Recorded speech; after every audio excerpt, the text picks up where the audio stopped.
Se balader avec des motos de légende, c'est le petit plaisir que se sont octroyés les inconditionnels des motos anciennes qui ont été invités par les Beaux-Froutes de Bourbourg à l'occasion de la 15e fête de la moto du week-end dernier. Alors cette année, on a voulu innover et ajouter une nouveauté à la fête de la moto, à la 15e fête de la moto, un peu une date anniversaire. Et donc on s'est associé au motoclub des Caïmans, donc, qui est le cercle des amateurs inconditionnels des motos anciennes, Caïmans, voilà le sigle.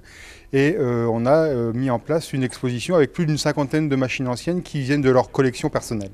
Une de leurs propositions était de dire, voilà, quitte à ramener les motos anciennes, nos motos anciennes, elles sont aussi capables de rouler, elles ne sont pas que pour exposer. Et donc ils ont organisé une balade d'une quarantaine de kilomètres autour de Bourbourg pour profiter du beau temps et de la campagne bourbourgeoise. Près de 70 motos anciennes de 1920 aux années 70 étaient présentes. Pour la plupart de leurs propriétaires, la passion est née il y a bien longtemps. Tous les membres de l'assaut ont plus ou moins roulé dans les années 70. Les années 70, c'était le renouveau de la moto. C'est-à-dire que ça s'est stagné à peu près jusqu'aux années 60. Après, entre 60 et 70, c'est les Japonais qui sont arrivés en France. Ils ont fait tellement de belles machines qu'il y a eu un engouement. Et à l'époque, les machines qu'on utilisait, c'était des machines pour aller travailler, quoi, et aussi pour se balader. Et après, au bout de 20, 30 ans, ça passe dans la phase de la collection, quoi.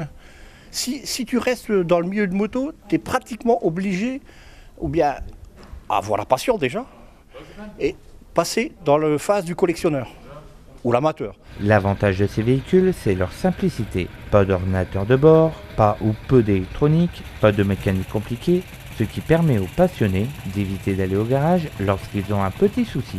La plupart des gens qui ont des motos de collection, ils savent bricoler, ils savent mécaniquer, ils savent faire un peu d'électricité. C'est simple, c'est pas vraiment comme à l'heure actuelle de l'injection ou des trucs électroniques. Donc c'est réparable. Les pièces ne se trouvent pas facilement, mais il y a des reconditionnements qui se font, il y a des refabrications qui se font. Suivant le nombre de personnes qui réclament, admettons, il faut qu'il y ait quand même une demande pour cela, quoi.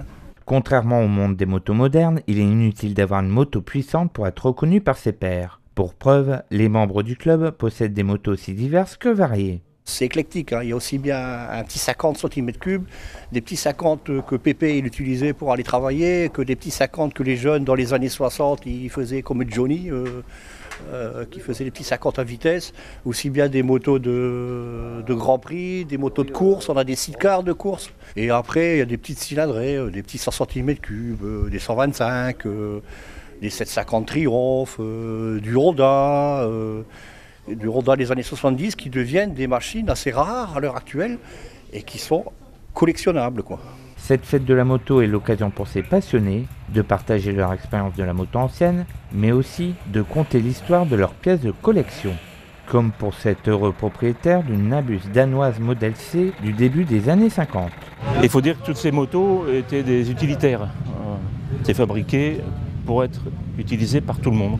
Parce qu'il y avait déjà 20% pour l'armée et un pourcentage énorme pour les administrations. Elle est attelée avec ce sidecar Cap qui est à peu près de la même époque, 1955. Mais il faut dire que 85 à 90% de ces machines étaient attelées.